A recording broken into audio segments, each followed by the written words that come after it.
মানে মানব জাতি বিলুপ্ত হওয়ার মতো অবস্থা যদি এইভাবে আগাইতে থাকে। প্রত্যেকটা ঘর, প্রত্যেকটা অসুখের একটা একটা ফ্যাক্টরি তৈরি হয়ে বসে আছে। প্রতিদিন গড়ে একটা মানুষের যে পরিমাণ ন্যানো পার্টিকেল ঢুকে প্লাস্টিকের, তাতে সপ্তাহে একটা ক্রেডিট কার্ডের সমান প্লাস্টিক শরীরে কিন্তু ঢুকে যাচ্ছে। বাংলাদেশে ইনশাল্লাহ খুব দ্রুত এটা আগাচ্ছে, কারণ মানুষ আসলে সবাই চায় যে তার লাইফস্টাইল সঠিক খাবার দিয়ে আসলে এই সমস্যা থেকে বের করে আসা। কেমিক্যাল মেডিসিন আমাকে সার্টেন টাইম ম্যানেজ করে রাখতে পারে, কিন্তু আপনি কজ যদি ঠিক না করতে পারেন, আপনি একসময় এটা বাস্ট করবে। তো ফাংশনাল মেডিসিন ওয়ার্ল্ডে এখন খুব জনপ্রিয় এবং লেটেস্ট একটা চিকিৎসা পদ্ধতি। এবং এই ফাংশনাল মেডিসিন যেহেতু রুট কজটা নিয়ে কথা বলে, এবং আমাদের কাছে অনেকেই যেহেতু বাংলাদেশের পার্সপেক্টিভ এটা নতুন একটা ট্রিটমেন্ট পদ্ধতি, এবং এটা আসলে কিভাবে এই ট্রিটমেন্টটা করা হয়, আমরা আসলে কি ফোকাস করি, কি দেখি, এটা নিয়ে আজকে তোমাদের সাথে আলোচনা করতেছি। হ্যাঁ, তো এই ফাংশনাল মেডিসিন বিষয়টা বোঝার জন্য আমরা আমাদের যে প্রেজেন্টেশনটা আজকে সেটা আমরা শেয়ার করতেছি। তো ফাংশনাল মেডিসিন বলার আগে বলি যে আসলে ক্রনিক ডিজিজ যেটা হয়, হ্যাঁ, যে দীর্ঘমেয়াদী যে অসুস্থতা আমরা ভুগতেছি, তো সেইটার একটা ডিপ একটা রিজন থাকে। তো এইটার জন্য আমাদের এই ফাংশনাল মেডিসিনের মাধ্যমে আমরা কি করি, এই ক্রনিক ডিজিজের জন্য একটা ডিপার আন্ডারস্ট্যান্ডিং আমাদের দরকার, যে আসলে মেইন প্রবলেমটা কি, এবং এটা প্রত্যেকটা রোগীর জন্য একটা পার্সোনালাইজ ট্রিটমেন্ট করা দরকার। মানে সবার জন্য গদবাঁধা একই চিকিৎসা না। হ্যাঁ, গ্যাসের সমস্যা সবার জন্য এক কথা, আইবিএস এর সমস্যা সবার জন্য এক কথা, তো এইটা না। প্রত্যেকের একটা ইন্ডিভিজুয়াল, প্রত্যেকটা মানুষ যেহেতু রোবট না, মানুষ যেহেতু একটা হিউম্যান বিং, তার অনুভূতি, আবেগ অনুভূতি, তার শারীরিক বহিঃপ্রকাশ সবারই ডিফারেন্ট। রোগের নাম এক হইতে পারে, বাট তার মেন্টাল ফিজিক্যাল এক্সপ্রেশনটা ডিফারেন্ট। তো প্রত্যেককে আলাদাভাবে বিবেচনা নিতে হবে। তার বডির রেসপন্সও কিন্তু আলাদা, তার বায়োকেমিস্ট্রি আলাদা, তার অন্যান্য ফাংশন গুলো বা ইমব্যালেন্স গুলো আলাদাভাবে প্রকাশ পায়। আচ্ছা, তো হিপোক্রেটসের একটা গুরুত্বপূর্ণ কথা আছে, wherever the art of medicine is loved, there is also a love of humanity. হ্যাঁ, মানে তোমার মানুষকে যখন আমি ভালোবাসবো, হ্যাঁ, যে এবং মানুষকে যখন ভালোবাসবো, হিউম্যানিটিকে যখন ভালোবাসবো, এবং মেডিসিনটা সেই টার্গেটেড হতে হবে। হ্যাঁ, মেডিসিনটা যেন হিউম্যান ফ্রেন্ডলি হয়। কথাটার মানে ভাবার তো এটাই, যে হিউম্যান ফ্রেন্ডলি মানে তার ক্ষতি করা যাবে না। আমরা ট্রিটমেন্ট পলিসি বা আমাদের চিকিৎসা পদ্ধতির কিন্তু আমরা স্লোগানটাই রাখছি যে নিরাপদ চিকিৎসা আমাদের অঙ্গীকার। তো এই সব মানে একই থিম, একই কথাগুলো কিন্তু যুগ যুগ ধরে মনীষীরা বা চিকিৎসা বিষয়ে যারা মনীষী আছেন, তারা কিন্তু একই থিমটাই ধারণ করছেন, যে আমরা কোনো হার্ম করা যাবে না, এবং তাদের প্রত্যেকটা মানুষকে তার উইথ লাভ এন্ড প্যাশন দিয়ে চিকিৎসা করতে হবে। তো আমরা এখন জানি আসলে হোয়াট ইজ ফাংশনাল মেডিসিন। হ্যাঁ, so functional medicine is a new form of diagnosis and treatment that has been developing from the understanding that certain factors such as our lifestyle, diet, physical or emotional trauma, and or chemical exposure accumulation can trigger a pathological reaction. এটা হচ্ছে যে এটা একটা new way of thinking medicine. আমি যেটা বলি যে আমাদের যে বর্তমান সময় যে রোগগুলো, হ্যাঁ, যে রোগগুলোর একটা অন্যতম কারণ হচ্ছে যে কিছু ফ্যাক্টর, যেমন লাইফস্টাইল, রং ডায়েট, তারপরে এনভায়রনমেন্টাল ফ্যাক্টর, তার মানে হচ্ছে আমাদের খাবারের যে বিষক্রিয়া, আমাদের যে কেমিক্যাল পেস্টিসাইড কন্টিনিউয়াস যে ঢুকতেছে, এইটার যে একটা ইম্প্যাক্ট আমার শরীরে পড়তেছে, তারপরে হচ্ছে আমাদের মানে এনভায়রনমেন্টাল টক্সিন, আমাদের যে পরিবেশ দূষণ, আমাদের যে বিভিন্ন প্লাস্টিক ম্যাটেরিয়াল আমরা খাচ্ছি, তো কন্টিনিউয়াস প্লাস্টিক, একটা রিসার্চে দেখা যাচ্ছে যে প্রতিদিন গড়ে একটা মানুষের যে পরিমাণ ন্যানো পার্টিকেল ঢুকে প্লাস্টিকের, তাতে সপ্তাহে একটা ক্রেডিট কার্ডের সমান প্লাস্টিক শরীরে কিন্তু ঢুকে যাচ্ছে। তাহলে এই পরিমাণ লোড আমার লিভারকে সামলাতে হচ্ছে, আমার শরীরকে ডিটক্সিফাই অর্গান যেটা লিভার, তাকে সামলাতে হচ্ছে। একসময় যখন সে ফেইল করে, হ্যাঁ, টক্সিক লোড দ্বারা মানে বেশি বার্ডেন হয়ে যায়, তখন কিন্তু আমাদের বিভিন্ন ক্রনিক ডিজিজ গুলো স্টার্ট হয়। সুতরাং ক্রনিক ডিজিজের শুধু একটা কেমিক্যাল মেডিসিন দিয়ে সিমটমকে আটকায় রাখা কিন্তু ক্রনিক ডিজিজের ট্রিটমেন্ট না। এই জন্য কিন্তু আমরা কনভেনশনাল থেকে ফাংশনাল মেডিসিনের দিকে বেশি ফোকাস, যে এই বিষয়গুলো চিন্তা করতে হবে। এবং এখানে কিন্তু আরেকটা জিনিস আছে, ইমোশনাল ট্রমা, অর্থাৎ আপনার যে স্ট্রেসফুল লাইফ, আমরা যে স্ট্রেসফুল লাইফে লিড করতেছি, সেটার বর্তমান সময় প্রচুর স্ট্রেস, আমাদের চাহিদার সাথে ডিমান্ডের সাথে সাপ্লাই ম্যাচ হচ্ছে না, পারিবারিক অশান্তি, অফিসিয়াল স্ট্রেস, ইকোনমিক্যাল স্ট্রেস, হ্যাঁ, এডুকেশনাল স্ট্রেস, তো আমাদের এক্সপেকটেশন হাই। সো এইটার একটা ট্রমা বা ব্রেকআপ, এই ধরনের বিভিন্ন ইস্যুতে আমাদের বিভিন্ন ইমোশনাল ট্রমা হচ্ছে।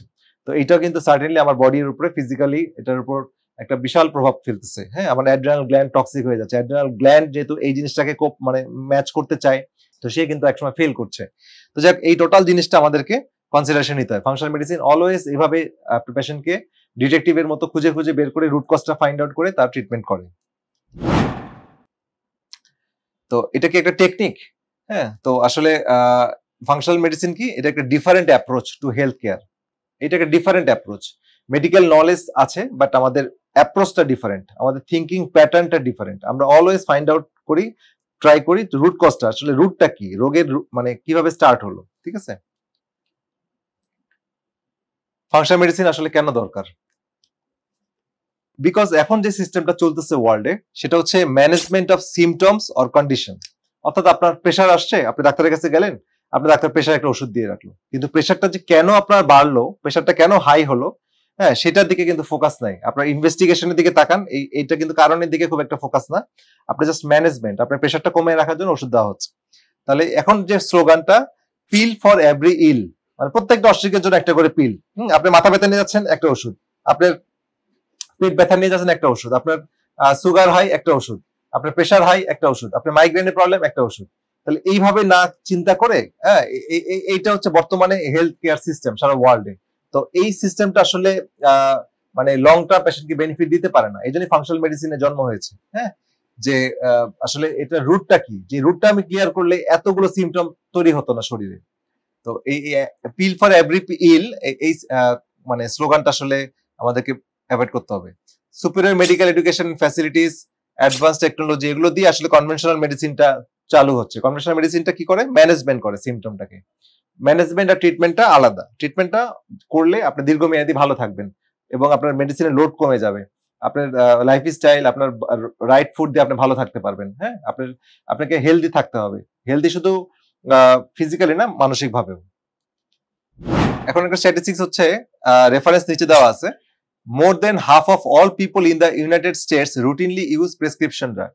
তাহলে ইউনাইটেড স্টেটস এর একটা স্ট্যাটিস্টিক্সে দেখা যাচ্ছে যে যতগুলো মানুষ আছে, তারা কিন্তু ম্যাক্সিমাম কেমিক্যাল ওষুধ, প্রেসক্রিপশন ড্রাগ বলতে আমি এখানে কেমিক্যাল মেডিসিনের কথাই বলছি, সিনথেটিক মেডিসিন তারা গ্রহণ করছে। তাহলে কতটা মানুষ মানে ক্রনিক ডিজিজে আক্রান্ত, এটা দিয়ে বোঝা যাচ্ছে। আরেকটা ইউএস স্টাডিতে, in the US each year about মানে 7,95,000 পিপল সাফার ফ্রম স্ট্রোক। হ্যাঁ, স্ট্রোকে আক্রান্ত হচ্ছে প্রতি বছর। প্রতি 40 সেকেন্ডে একজন করে মানুষ স্ট্রোকে আক্রান্ত হচ্ছে। তো ইউএস এর মতো দেশ, যাদেরকে আমরা উন্নত বিশ্ব বলি, উন্নত দেশ, বাট তাদের হেলথ মানে স্ট্যাটিস্টিক্স হচ্ছে এই অবস্থা। তো এখন আমাদের স্ট্যাটিস্টিক্স আসলে বলা বাহুল্য। আরেকটা স্ট্যাটিস্টিক্স ইউএসএ, যেটা the number of people living with stroke is projected to increase by 4 million by 2030। 2030 সালে এটা প্রজেক্ট করা হয়েছে যে 4 মিলিয়নে চলে যাবে। আমেরিকান ডায়াবেটিক অ্যাসোসিয়েশন, যে এডিএ সংক্ষেপে, এটা বলা হচ্ছে যে স্ট্যাটিস্টিক্যালি এভরিডে 3,835 পিপল, হ্যাঁ, আর diagnosed with diabetes type 2 in the US alone. মানে শুধু ইউএসএ তেই, হ্যাঁ, প্রতিদিন 3,835 জন নতুন করে রোগী ডায়াবেটিস আক্রান্ত হচ্ছে। তাহলে একটা জিনিস খালি চিন্তা করেন, আমি মাঝে মাঝে গল্পের ছলে বলি, রোগীদেরও বলি, আমার স্টুডেন্টদেরও বলি, যে আপনার অঙ্কের ফর্মুলা যদি ঠিক থাকে, আপনার অঙ্কের উত্তর মিলবে। যদি আপনি বলেন আপনার একটা অঙ্ক করতেই আছেন একটার পর একটা পেজ নিতেই আছেন, কিন্তু উত্তরটা মিলতেছে না, মানে কি, মানে ফর্মুলাটা যদি আপনার ভুল হচ্ছে, তাহলে আপনি ট্রিটমেন্ট পাচ্ছেন না। তাহলে কনভেনশনাল মেডিসিনে ডেফিনেটলি ম্যানেজমেন্ট হয়ে যাচ্ছে, বা ট্রিটমেন্ট হচ্ছে না। ট্রিটমেন্ট যদি রাইট কজটা আমরা আইডেন্টিফাই করতে পারি, তাহলে একটা ডিজিজ তো ট্রিটমেন্ট তো সারা জীবন কন্টিনিউ করা উচিত না। হ্যাঁ, এটা একটা মানে একটা শেষ হওয়া উচিত, কিন্তু এই জায়গাটা কিন্তু আমাদের ল্যাক হচ্ছে। তো এই জন্য কিন্তু ফাংশনাল মেডিসিনের জন্ম, এবং এটা কিন্তু ওয়ার্ল্ডে ইউএসএ কিন্তু অন্যান্য পায়োনিয়ার, হ্যাঁ, ইউএসএ, ইউরোপ, ইভেন এখন ইন্ডিয়াতেও, বাংলাদেশে ইনশাল্লাহ খুব দ্রুত এটা আগাচ্ছে। কারণ মানুষ আসলে সবাই চায় যে তার লাইফস্টাইল, সঠিক খাবার দিয়ে আসলে এই সমস্যা থেকে বের করে আসা। কেমিক্যাল মেডিসিন আমাকে সার্টেন টাইম ম্যানেজ করে রাখতে পারে, কিন্তু আপনি কজ যদি ঠিক না করতে পারেন, আপনি একসময় এটা বাস্ট করবে এবং ওষুধের ডোজ বাড়তেই থাকবে এই সমস্যা। তো আরেকটা ফিগার যেটা ডায়াবেটিসের, যে 1985 সালে 30 মিলিয়ন পিপল ডায়াবেটিসে আক্রান্ত, 2017 সালে 425 মিলিয়ন, আর 2045 সালে প্রজেক্ট করা হয়েছে 629 মিলিয়ন পিপল ডায়াবেটিসে আক্রান্ত হয়ে যাবে। তাহলে মানে গ্রাফটা কত হাই, আপনার কি মানে কোন ভয়ঙ্কর একটা অবস্থার দিকে আমরা আগাচ্ছি। মানে মানব জাতি বিলুপ্ত হওয়ার মতো অবস্থা যদি এইভাবে আগাইতে থাকে, প্রত্যেকটা ঘর, প্রত্যেকটা অসুখের একটা একটা ফ্যাক্টরি তৈরি হয়ে বসে আছে। তো it is estimated that 1 out of 3 Americans over the age of 20 are pre-diabetic, one step away from the becoming diabetic. তাহলে তিনজন মানে আমেরিকা স্ট্যাটিস্টিক্স এখানে আমার স্লাইডে দেওয়ার উদ্দেশ্য হচ্ছে যে এখানে স্ট্যাটিস্টিক্স গুলো মানে খুব স্ট্রং রিসার্চ বেস করা। তো এটা দিয়ে আমরা আসলে অন্যান্য দেশের চিত্রটা কম বেশি একই রকম আমরা বুঝতে পারছি, কারণ আমাদের মানে আমেরিকান যে ডায়েটটা এটাকে যে স্ট্যান্ডার্ড আমেরিকান ডায়েট, সেই ডায়েটটার মধ্যে অনেক রং আছে যে এই ডায়েট গুলো আসলে ওরা যে প্রসেস কার্বোহাইড্রেট খাওয়া, ওদের ভেজিটেবল কন্টেন্ট মানে খুব কম গ্রহণ করতেছে, ওদের জাঙ্ক ফুড গ্রহণ করতেছে, ওদের সেডেন্টারি লাইফ স্টাইল, তারপরে অন্যান্য কেমিক্যাল এক্সপোজার, এই সবগুলো বিষয় ওখানে আছে। তো এইটাও আপনার সারা পৃথিবীতে এখন কম বেশি সবাই একই রকম অবস্থায় আক্রান্ত। তো এটা একই রকম চিত্রই আসবে সারা অন্যান্য জায়গায়। তো প্রতি 3 জনের মধ্যে একজন কিন্তু প্রি ডায়াবেটিক হয়ে আছে, মানে যে কোনো মতে তার ডায়াবেটিসে কনভার্ট হবে। ক্যান্সারে কি অবস্থা? এটা ইউএসএ তে একটা স্টাডিতে প্রতি বছর 14,37,199 জন প্রতি বছর ইউএসএ তে ক্যান্সার আক্রান্ত হচ্ছে, ঠিক আছে? তো প্রতি মিনিটে 3 জন পেশেন্ট নিউ ক্যান্সার পেশেন্ট, মানে 3 জন নতুন করে ক্যান্সার আক্রান্ত হচ্ছে। By the year 2030 that number will be over 50% higher. তাহলে 2030 সালে এই নাম্বারটা জাস্ট ডবল হয়ে যাবে। হ্যাঁ, তাহলে আমরা কোথায় যাচ্ছি? আমি আবার বলছি, আমাদের ডেফিনেটলি ফর্মুলায় ভুল। ফর্মুলা ঠিক থাকলে ট্রিটমেন্ট ফর্মুলা বলতে আমি ট্রিটমেন্ট ফর্মুলা, হ্যাঁ, ট্রিটমেন্ট স্ট্র্যাটেজি না হলে এইভাবে মানে বাড়ে না। আমি কিছু কিছু সময় কথা বলি যে ডাক্তার বাড়লে কিন্তু রোগী কমার কথা না বাড়ার কথা, কি মনে হয়? কমার কথা। এখন কিন্তু সারা ওয়ার্ল্ডে মানে ডাক্তার এবং রোগী মানে কে কার থেকে ছাড়াই যাবে এরকম একটা প্রতিযোগিতা হয়েছে। কারণ ডক্টরও বাড়তেছে, প্রচুর ডাক্তার আসতেছে, হ্যাঁ, আমাদের মেডিকেল সিস্টেম থেকে, কিন্তু রোগী কিন্তু কমতেছে না। তাহলে কি ডেফিনেটলি এখানে একটা কোথাও একটা গ্যাপ আছে। হয়তো যে ট্রিটমেন্ট আমরা দিচ্ছি সেই ট্রিটমেন্টের রোগী ঠিক মতো গ্রহণ করছে না, অথবা যে ট্রিটমেন্টটা দিচ্ছি এই ফর্মুলাটা চেঞ্জ করতে হবে, নতুন করে চিন্তা করতে হবে, রুট কজ কেন্দ্রিক চিন্তা করতে হবে। না হলে এই মানে রোগী আটকানো স্রোত কখনো আটকানো যাবে না। গ্রাফগুলো সেদিকে ইন্ডিকেট করতেছে। This is very important, alarming, এটা খুবই গুরুত্বপূর্ণ। এসব চিন্তা করতে হবে। কিছুটা চিন্তাশীল না হলে কিন্তু আসলে মানে এই নিজের সমস্যাগুলো আর কেউ বের করে দিবে না। এখানে আরেকটা ক্যান্সারের আরেকটা স্ট্যাটিস্টিক্স হচ্ছে এভরি আওয়ার এন্ড হাফ, প্রতি 1.5 ঘন্টায় 40 women are diagnosed with breast cancer. এটা ইউএস স্টাডি। প্রতি 1.5 ঘন্টায় 40 জন উইমেন ব্রেস্ট ক্যান্সারে আক্রান্ত হচ্ছে। তো ভয়াবহ একটা অবস্থা। এবার একটা ডিমেনশিয়া মানে তার মেমোরি কমে যাওয়া, স্মৃতিশক্তি কমে যাওয়া, বার্ধক্যজনিত এজিং প্রসেস এটা হয় বয়স্ক মানুষদের। তো এটাকে অ্যালজিমার্স ডিজিজ এটা বেশি হয়। অ্যালজিমার্স ডিজিজ আরেকটা নাম হচ্ছে টাইপ 3 ডায়াবেটিস। তো ডায়াবেটিস মানে ইনসুলিন রেজিস্ট্যান্স, আমরা জানি রুট কজ, এবং ইনসুলিন রেজিস্ট্যান্স হলে তাদের অ্যালজিমার্স ডিজিজ ডেভেলপ করে। তো এখানে স্ট্যাটিস্টিক হচ্ছে 65 বছরের উপরে প্রতি 10 জনের মধ্যে একজনই অ্যালজিমার্স ডিজিজে আক্রান্ত। তো অ্যালজিমার্স তো আসলে ডিমেনশিয়া একটা অন্যতম কারণ। 1 in 3 senior dies with Alzheimer's or another dementia. তো প্রতি 3 জনে একজনকে মারা যাচ্ছে। By 2050, the number of people age 65 and older with Alzheimer's disease may nearly triple from 5.2 million to a projected 13.8 million. তাহলে কি হচ্ছে যে 2050 সালে এখন 5.2 থেকে 13.8 মিলিয়নে চলে যাবে। তাহলে জাস্ট গ্রাফগুলো জাম্প করতেছে উপরের দিকে। এখন যদি আমরা সচেতন না করি, আমাদের ট্রিটমেন্ট প্যাটার্ন গুলো যদি চিন্তা না করি, রোগীরা যদি সচেতন না হয়, মানুষ যদি তার জীবন লাইফস্টাইল নিয়ে চিন্তা না করে, তাদের কিন্তু মানে এটা তো এপিডেমিক, মানে এই ফিচারগুলো কিন্তু মহামারী। মহামারী বলতে কি বোঝায়? যখন গ্রস পিপল আক্রান্ত হয় কোন একটা রোগে। মহামারী বলতে আমরা মনে করি যে ইনফেকশন ডিজিজ, করোনা ভাইরাস একটা হলো, বা আগে প্লেগ ছিল, স্মল পক্স ছিল, এগুলো মহামারী। বাট এখন হচ্ছে নন কমিউনিকেবল ডিজিজ গুলো মহামারী হিসেবে ছড়ে যাচ্ছে। ঘরে ঘরে diabetes, hypertension, fatty liver, obesity, ঠিক আছে? এই প্রবলেম গুলো, এটা আপনারা নিজেদের ফ্যামিলি দিকে তাকালেই দেখবেন যে আপনার ফ্যামিলি মেম্বার কয়জন এই অবস্থায় আছে। The best time to plant a tree was 20 years ago. The second best time is now. Just old Chinese একটা প্রভাব যে এখনো সময় ফুরিয়ে যায়নি, হ্যাঁ, সময় এখনো আছে। The functional medicine approach আমাদেরকে লাগবে, হ্যাঁ, টু মানে এই সাইকেলটাকে ব্রেক করে দেওয়ার জন্য। তো ফাংশনাল মেডিসিনে কিছু প্রিন্সিপাল আছে, সেই প্রিন্সিপাল গুলো নিয়ে আমরা একটু কথা বলি আজকে। Principal 1, focus on cause of chronic disease instead of the just symptoms. তাহলে আমাদেরকে সবসময় ক্রনিক ডিজিজের রুট কজ বা কজে মানে কারণটার দিকে ফোকাস করতে হবে, জাস্ট সিমটমে না, হ্যাঁ, সিমটমের দিকে না। সাপোজ ধরেন যে আপনার প্রেশার বেড়ে গেল, তো প্রেশার বেড়ে গেল কেন?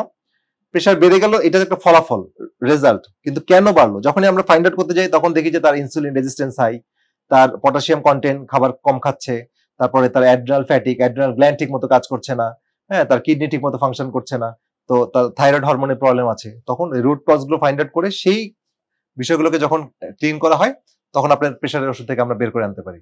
ঠিক আছে?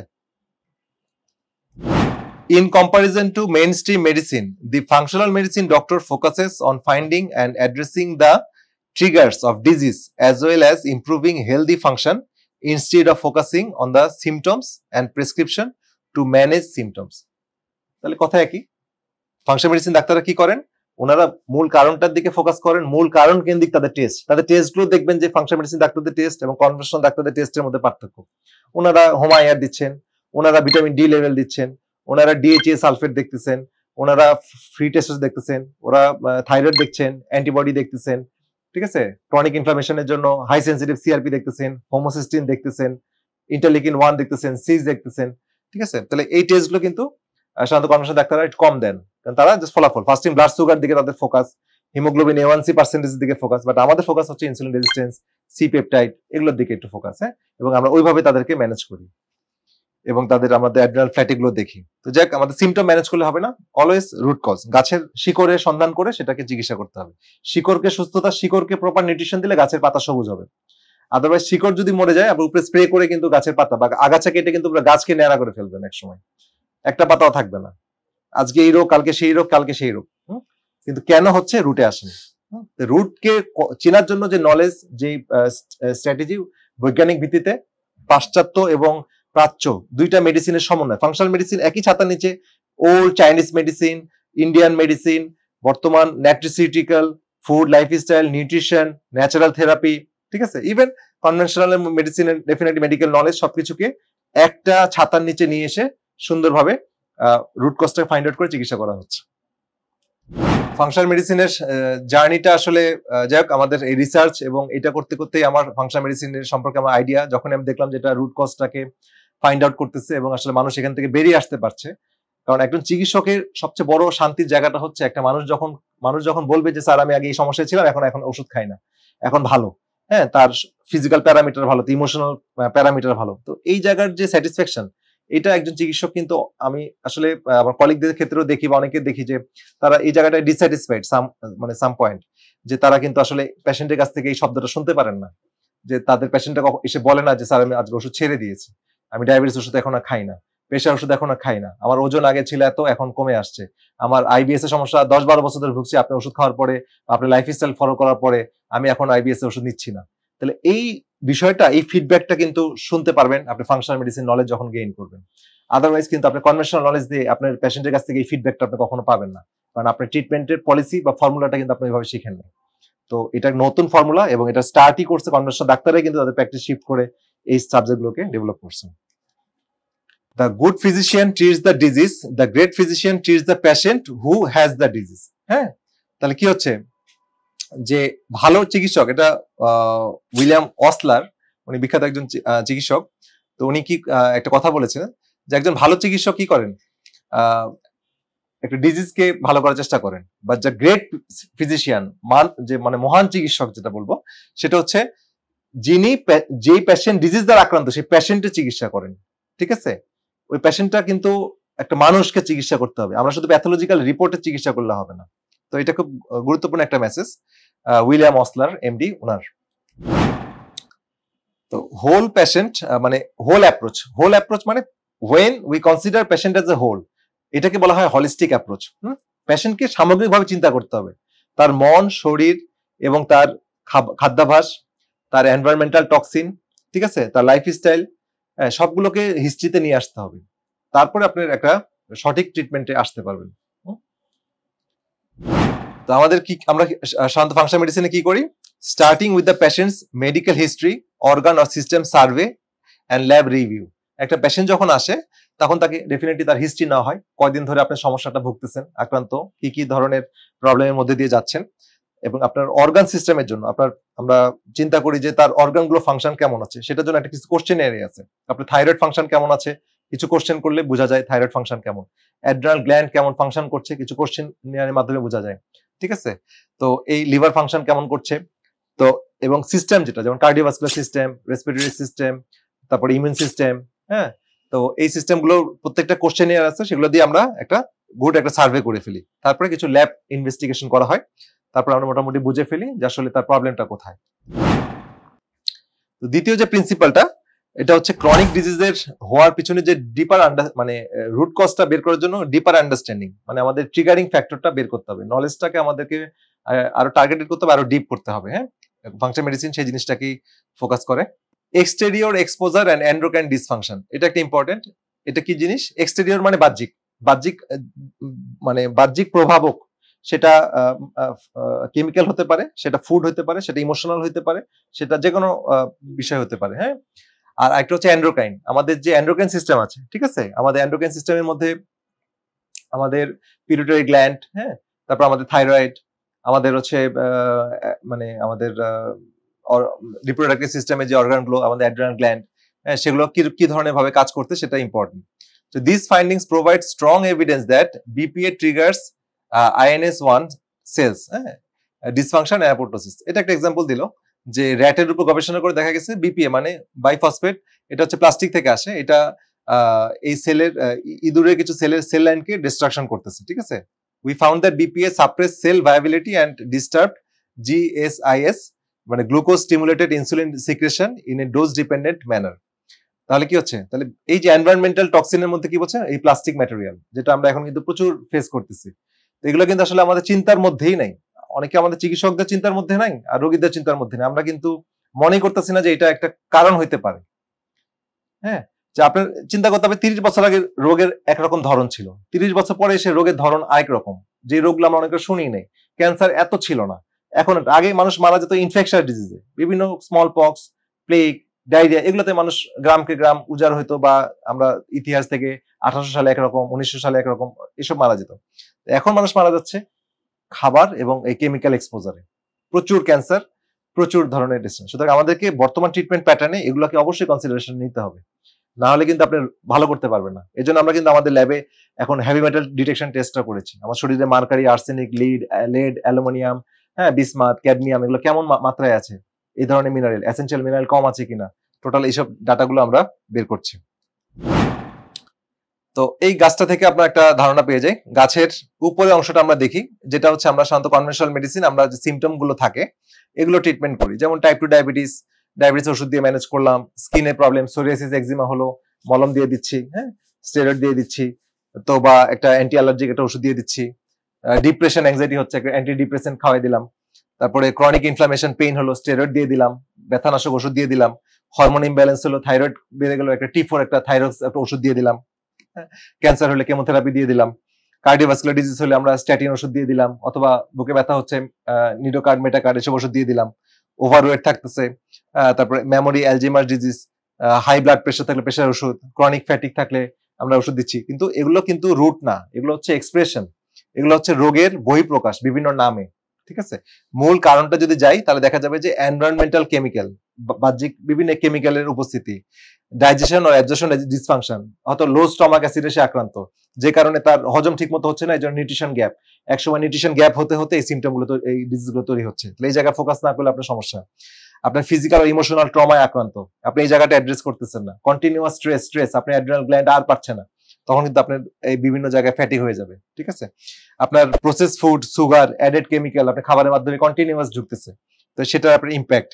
ফুড সেন্সিটিভিটি অ্যালার্জি, বিভিন্ন ফুড সেন্সিটিভিটি অ্যালার্জি, গাট গুলো, যেমন আমরা গ্লুটেন সমৃদ্ধ খাবারগুলো খাচ্ছি, গাট গুলো পুরো ইনফ্ল্যামড হয়ে যাচ্ছে, লিকি গাট হয়ে যাচ্ছে, এখান থেকে কিন্তু স্টার্ট হচ্ছে এই প্রবলেম গুলো।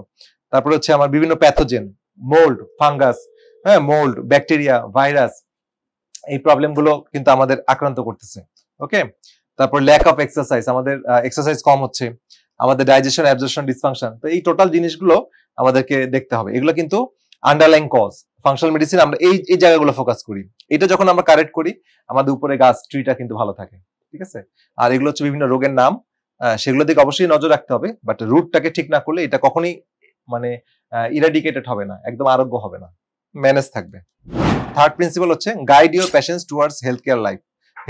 হ্যাঁ, সো হেলথিয়ার লাইফ মানে করার জন্য আমাদের কি করতে হবে, আমাদের পেশেন্টকে গাইড করতে হবে। আমরা কিন্তু পেশেন্টকে ফলো আপ করি, দেখি, পেশেন্টের সাথে আমাদের কোঅপারেশন থাকে, বন্ডিং থাকে, আমাদের এইভাবে হ্যান্ড টু হ্যান্ড সাপোর্টের মাধ্যমে আমরা পেশেন্টটাকে সামনের দিকে নিয়ে যাই।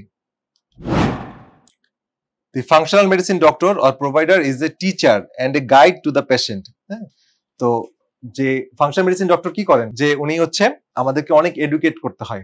আমাদের যখন সেন্টারে পেশেন্ট আসে তখন আমরা পেশেন্টের সাথে কথা বলি, কাউন্সিল করি, আমাদের নিউট্রিশনিস্টরা কাউন্সিল করে। পেশেন্টরা স্বাভাবিকভাবে যেহেতু এই প্যাটার্নে তারা অভ্যস্ত না, তাদেরকে একটু গাইড করতে হয়। এই বিষয়গুলো আমরা দেখি। ল্যাটিন যে ডক্টর ল্যাটিন শব্দ, এই ডক্টর কিন্তু ডোসিয়ার মানে মিনস টু টিচ, মানে এই শব্দটা আসছে ডোসিয়ার মানে হচ্ছে যে শিখায়। ডক্টর কিন্তু শব্দটা মানে শিক্ষক, ঠিক আছে? আমরা হয়তো অনেকে জানি না, এটা ল্যাটিন শব্দ থেকে আসছে। তাহলে এই জিনিসটা ফাংশনাল মেডিসিন ডাক্তাররা করেন। তা আমাদের কি করতে হবে? টক্সিন এলিমিনেশন করতে হবে, শরীর থেকে বিষক্রিয়া বন্ধ করতে হবে, হেভি মেটাল থাকলে হেভি মেটাল দূর করতে হবে, বিভিন্ন কেমিক্যাল, টক্সিন, ব্যাকটেরিয়া, ভাইরাস, ফাঙ্গাসের প্রভাব, তারপর হচ্ছে পেস্টিসাইড, কেমিক্যাল গুলো এলিমিনেট করতে হবে, ডাইজেস্টিভ, তার হজম শক্তি বাড়াতে হবে, তার হরমোনাল ব্যালেন্স ঠিক করতে হবে, তার ইমিউন সিস্টেম ঠিক করতে হবে, রোগ প্রতিরোধ ক্ষমতাকে বাড়াতে হবে, তার হচ্ছে ব্রেন ফাংশনকে অপটিমাম করতে হবে। এই বিষয়গুলো খেয়াল করতে হবে। তো ফোর্থ যে প্রিন্সিপাল হচ্ছে comprehensive lab testing and integrative protocol. তো এই জায়গাটা আমাদের টোটাল ল্যাব টেস্টিংটা খুব গুরুত্বপূর্ণ, কারণ আমাদের যেহেতু মডার্ন চিকিৎসা ব্যবস্থায় আমরা আরো ফাইন্ড আউট করতে চাই যে প্রবলেমটা কোথায়, সেজন্য কম্প্রিহেন্সিভ ল্যাব টেস্টিং, যেটা কনভেনশনাল ল্যাব থেকে একটু পার্থক্য। কিছু কিছু ল্যাব আমরা চেষ্টা করতেছি বাংলাদেশে স্টার্ট করার, ইনশাল্লাহ আমরা ফিউচারে করব। ইউএসএ তে বা ইউএস এর মধ্যেও সব জায়গায় নাই, তো এটা কিছু কিছু জায়গায় ওরা কিছু ল্যাব গুলো আছে, যেমন কম্প্রিহেন্সিভ স্টুল অ্যানালাইসিস, হ্যাঁ, GI 360, তারপরে হচ্ছে এই কেমিক্যাল, এই টোটাল অ্যানালাইসিসের মাধ্যমে বোঝা যে কোন কোন ধরনের তার বডিতে নিউরোট্রান্সমিটার আছে বা নাই। তো হরমোন অ্যানালাইসিসের প্যানেল গুলো, স্যালাইভারি টেস্টের মাধ্যমে বেশি হরমোন। তারপর হচ্ছে আমরা যে লিপিড প্রোফাইল করি, ফাংশনাল মেডিসিন ডাক্তাররা করে হচ্ছে অ্যাডভান্স লিপিড প্রোফাইল, যেখানে LDL-P-টা দেখা হয়, ঠিক আছে? তো এরকম অনেকগুলো প্যারামিটার আছে, যেমন ওমেগা 3 আমাদের খুব গুরুত্বপূর্ণ, কিন্তু ওমেগা 3 তো আমরা এখন মেজার করতে পারি না। ওমেগা 3 মাপা যায়, টোটাল ভিটামিন প্যানেলটা দেখা যায়। এরকম অনেক টেস্ট আছে যেগুলো আসলে ফাংশনাল মেডিসিন চিকিৎসা করতে গেলে, স্পেসিফিক করতে গেলে এই ল্যাবগুলো লাগে। তো এই ফিচার আমাদের একটার পর একটা আমরা অ্যাড করছি, ইনশাল্লাহ সব আরো ইন ফিউচার আমরা ফুলফিল করতে পারবো।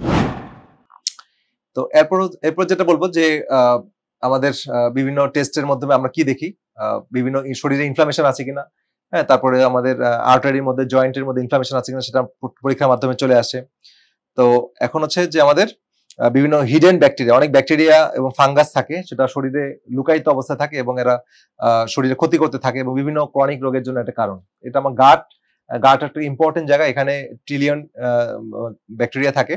তো এদের মধ্যে ব্যাকটেরিয়া ফাঙ্গাসের যে রেশিও, এগুলো ইম্পর্টেন্ট। তারপরে হচ্ছে হেভি মেটাল টক্সিসিটি, এটা আমাদের টেস্টগুলো শুরু করেছি, হেভি মেটাল টক্সিসিটিটা আমরা ডিটেক্ট করতে পারি এখন।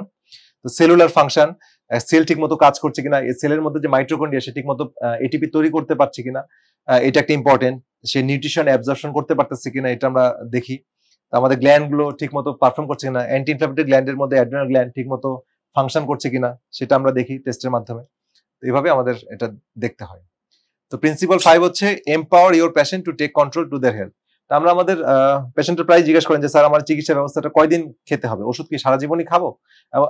আমরা বলি যে সাধারণত এই চিকিৎসা পদ্ধতি সারা জীবন খেতে হবে না। এই চিকিৎসা পদ্ধতিটা টোটালি আপনি নিজে কিন্তু এই পদ্ধতির মধ্যে দিয়ে যাবেন, আপনি নিজেই শিখবেন কি খাবেন কি খাবেন না, আপনি নিজে এডুকেটেড হবেন, আমরা আপনার সাথে আছি, আমরা আপনাকে গাইড করতেছি এবং আপনার এই টেস্টগুলো করতেছি, কোন টেস্ট কেন আপনার করতে হচ্ছে সেটা আমরা বলে দিচ্ছি, এবং আপনিও আবার কিছুদিন পরে টেস্ট করে দেখবেন যে সব নর্মাল হয়ে আসতেছে এবং আপনার একসময় আপনার কন্ট্রোল আপনি নিয়ে নেবেন। আপনি বুঝতে পারবেন যে কোন ধরনের খাবার আপনি খাবেন, কোন ধরনের খাবার খাবেন না, কিভাবে চলবেন, কোন ধরনের এনভায়রনমেন্টে চলা উচিত এবং সমস্যা হলে কি করা উচিত, ঠিক আছে? তাহলে পেশেন্টের হাতে কন্ট্রোলটা দিয়ে দিলাম এবং আস্তে আস্তে তাকে এডুকেটেড করা হলো। তো এইটা ছাড়া কিন্তু আপনি আপনার কন্ট্রোলটা আপনার হাতে রাখতে হবে। তো আমরা এই নলেজটা আমরা প্রোভাইড করতেছি। তারপর একটি কথা আছে, in some disease condition more than 40% of patients sustain significant risk by misunderstanding, forgetting or ignoring health care advice. অনেক সময় মিসআন্ডারস্ট্যান্ডিং, ভুল বোঝাবুঝি হয়, ভুলে যাওয়া, চিকিৎসকের অ্যাডভাইস গুলো ঠিক মতো না মানার কারণে আমাদের 40% পেশেন্ট গুলো খুব ভালো ফিল করেন না। তো এই জায়গাগুলো আসলে পেশেন্টদেরও বোঝা উচিত এবং পেশেন্ট ডক্টরের যে একটা রিলেশনশিপ, এটা একটা ইম্পর্টেন্ট। তো এই জন্য আমরা সবসময় ফলো আপে রাখার চেষ্টা করি পেশেন্টদেরকে। আমাদের এখান থেকে চলে গেল, আমরা হয়তো ফোন দিচ্ছি বা তাকে টেক কেয়ার করতেছি, তার আউটকাম কেমন বা কোথাও কোনো সমস্যা ফেস করতেছেন কিনা। তো এইভাবে মাধ্যমে আসলে টোটাল গাইডেন্সের মাধ্যমে আপনি এখান থেকে বেরিয়ে আসবেন, ঠিক আছে? কারণ আপনাকে একবার দেখে আপনাকে এভাবে ছেড়ে দিলে আপনি কিন্তু বেরিয়ে আসতে পারবেন না। পেশেন্টের সাথে বন্ডিংটা ইম্পর্টেন্ট, পেশেন্ট এবং ফিজিশিয়ান। পেশেন্টকেও এডুকেটেড করতে হবে, এটা খুব ইম্পর্টেন্ট। পেশেন্টের গোলটা আমাদের বুঝে এবং সেই অনুযায়ী আমাদের তাকে প্রায়োরিটি দেওয়া হয়। তো আমাদের কিছু ট্রেনিং মডিউল আছে, জাস্ট আজকে আলোচনা এখানে না, আমাদের মডিউলগুলোতে আমাদের আরেকটা প্রিন্সিপাল হচ্ছে internal web like connection between organ and system. তো আমাদের শরীরের মধ্যে বিভিন্ন অর্গান এবং সিস্টেম, মানে অনেকগুলো অর্গান মিলে কিন্তু একটা সিস্টেম তৈরি হয়। যেমন কার্ডিওভাস্কুলার সিস্টেমের মধ্যে হার্ট, ব্লাড ভেসেল, ঠিক আছে, এইটা মিলে কার্ডিওভাস্কুলার সিস্টেম। এখন এই সিস্টেমগুলোর মধ্যে যে একটা কানেক্টিভিটি, এগুলো আসলে ডিপ আন্ডারস্ট্যান্ডিং দরকার। তো ডিপ আন্ডারস্ট্যান্ডিংটা আমাদের ফাংশন মেডিসিন ডাক্তারদের আমরা ট্রেন আপ করতেছি। আমাদের সাথে অনেক ডাক্তার জয়েন করেছেন ফিউচারে। এটা আমাদের ডাক্তারদের জন্য মেসেজ যে আমাদের যেহেতু বাংলাদেশে এই কনসেপ্টটা নতুন, আর আমি এই বিষয়গুলোতে স্টাডি করে আসছি, তো এখন আমার ইচ্ছা আছে যে ডাক্তারদেরকে একটা বিভিন্ন কোর্সের মাধ্যমে এই বিষয়গুলো ওয়েল ওরিয়েন্টেড করা। তো সেই বিষয়ে সেই হিসেবে কাজ চলছে, ইনশাল্লাহ এটা বড় পরিসরে হবে। তো গাট ব্রেন কানেকশন, এটা খুব ইম্পর্টেন্ট। আমাদের পেটের সাথে ব্রেনের সম্পর্ক ভ্যাগাস নার্ভের মাধ্যমে, কারণ পেটে খারাপ ব্যাকটেরিয়া থাকলে, মাইক্রোবায়োম থাকলে ওরা ইনফ্লামেশন তৈরি করে, বিভিন্ন টক্সিক ম্যাটেরিয়াল ইনফ্লামেশন তৈরি করে, রং ফুড ইনফ্লামেশন তৈরি করে। আমাদের মন মেজাজ, ঘুম, হ্যাঁ, সবকিছু এটার উপর নির্ভর করে। এই জন্য বলা হয় পেট ভালো যার সব ভালো তার। তো পেটের শান্তিটা খুব গুরুত্বপূর্ণ। অর্গান রিজার্ভ ঠিক রাখাটা খুব ইম্পর্টেন্ট। 7 নম্বর প্রিন্সিপাল। অর্গান রিজার্ভ মানে হচ্ছে প্রত্যেকটা অর্গানের একটা সক্ষমতা আছে, যেমন থাইরয়েডের একটা সক্ষমতা আছে, অ্যাড্রিনাল গ্ল্যান্ডের সক্ষমতা আছে, লিভারের সক্ষমতা আছে। প্রত্যেকটা অর্গান ভিত্তিক তাদেরকে স্ট্রেনথেনিং করা, হ্যাঁ, অর্গানগুলো যেন ঠিক মতো পারফর্ম করে। তো এই জন্য তাদের প্রত্যেকটা অর্গানে দুর্বল হলে বা সমস্যা হলে তাদের নিজস্ব কিছু সিমটম প্যাটার্ন আছে, আমরা সেটাও খেয়াল করি এবং সেখানে উইকনেস আসলে কি কিভাবে সাপোর্ট করা লাগবে সেটা আমরা দেখি। তো এখানে বিভিন্ন ন্যাচারাল মেডিসিন ব্যবহার করা হয় অনেক ক্ষেত্রে, যেমন চাইনিজ মেডিসিন, আয়ুর্বেদিক মেডিসিন, তারপরে হচ্ছে বিভিন্ন অর্গানস সিস্টেমকে স্টিমুলেট করার জন্য বিভিন্ন টিস্যু মেডিসিন ব্যবহার করা হয়, বিভিন্ন এনিম্যাল প্রোডাক্টও ব্যবহার করা হয়, প্ল্যান্ট প্রোডাক্ট ব্যবহার করা হয়, এবং ন্যাচারাল কিছু থেরাপি যেমন ওজন থেরাপি, হ্যাঁ, আকুপাংচার, হোমিওপ্যাথি, এগুলোকেও সাহায্য নেওয়া হয়। তারপরে বডি ক্লিনজিং এর জন্য ডিটক্সিফিকেশন প্রোগ্রাম রান করা হয়, যে শরীরে হেভি মেটাল গুলো বের হয়ে গেল। ক্ষতিকারক ব্যাকটেরিয়া ক্লিন করার জন্য বিভিন্ন হার্বস আছে যেগুলো আসলে এই ক্ষতিকারক ব্যাকটেরিয়া গুলোকে অ্যান্টিবায়োটিক বা অ্যান্টিফাঙ্গালের মতো কাজ করে, কিন্তু ন্যাচারালি, হ্যাঁ, কোনো সিনথেটিক মেডিসিন না। আরেকটা প্রিন্সিপাল হচ্ছে vital and thriving, not just disease free. ঠিক আছে, মানে আমাদের জীবনী শক্তিগুলোকে আমাদেরকে কি করতে হবে, স্টিমুলেট করতে হবে, শুধু ডিজিজ ফ্রি থাকা না, যেন ডিজিজ ফিউচারও না আসে, এজন্য স্ট্রেনথেনিং করা। WHO খুব সুন্দর সংজ্ঞা, হেলথের একটা সংজ্ঞা আছে WHO। এই সংজ্ঞাটা আসলে যদি আমরা চিকিৎসাতে আমরা ব্যবহার করতে পারি, সংজ্ঞাটা আসলে একটা এক্সেলেন্ট। যেমন বলা হচ্ছে যে health is a state of complete physical, mental and social wellbeing and not merely the absence of disease or ইনফার্মিটি। মানে হচ্ছে হেলথ কি, হেলথ একটা মানুষকে হেলদি বলতে গেলে তাকে সামাজিকভাবে ভালো হতে হবে, তাকে শারীরিকভাবে ভালো হতে হবে, মানসিকভাবে ভালো হতে হবে এবং সামাজিকভাবে ভালো হতে হবে। হ্যাঁ, তো সবগুলো ভাবে যখন একটা মানুষ সুস্থ হবে তখনই কিন্তু সে একটা হেলদি মানুষ। ঠিক আছে, কোনো একটা কম্পোনেন্ট যদি তার মিস থাকে সে কিন্তু প্রপার হেলদি মানুষ না। সুতরাং এই সবগুলো বিষয়কেই কিন্তু চিকিৎসার আওতায় আনতে হবে এবং তার হিস্ট্রিতে নিতে হবে, তার সোশ্যাল স্ট্যাটাস কি অবস্থা, তার স্ট্রেসের অবস্থা কেমন, তার ইমোশনাল কেমন, ফিজিক্যাল কেমন, সবগুলোকে বিবেচনা করেই তাকে ট্রিটমেন্টটা আওতায় আনতে হবে। তো আমাদের এই সবগুলো টুলস গুলো আমরা ব্যবহার করে ফাংশনাল মেডিসিনের ট্রিটমেন্ট করি। আমাদের ফাংশনাল মেডিসিন সম্পর্কে আজকের এই যে মেসেজটা আমি শেয়ার করলাম, এটা আশা করি একটা গাইডলাইন আপনারা পেয়েছেন যে আসলে ফাংশনাল মেডিসিনটা কি চিন্তা করে, কিভাবে চিন্তা করে, কেন রুট কজটাকে ফোকাস করে। এইভাবে এই চিকিৎসাটা সারা ওয়ার্ল্ডে জনপ্রিয়। আপনারাও ইন্টারনেটে সার্চ করেন, ফাংশনাল মেডিসিন ইনস্টিটিউশন আছে বিভিন্ন। এখন এই চিকিৎসাটার মাধ্যমে আপনি আসলে ক্রনিক রোগ থেকে আপনি একটা অ্যান্সার পাবেন এবং বেরিয়ে আসার একটা ওয়ে আউট পাবেন। তো যাক, আজকের ভিডিও এই পর্যন্তই। সবাই ভালো থাকেন, সুস্থ থাকেন। পরবর্তীতে আরো গুরুত্বপূর্ণ ভিডিও নিয়ে আপনাদের মাঝে হাজির হব। সেই পর্যন্ত সবাই ভালো থাকেন। আল্লাহ হাফিজ।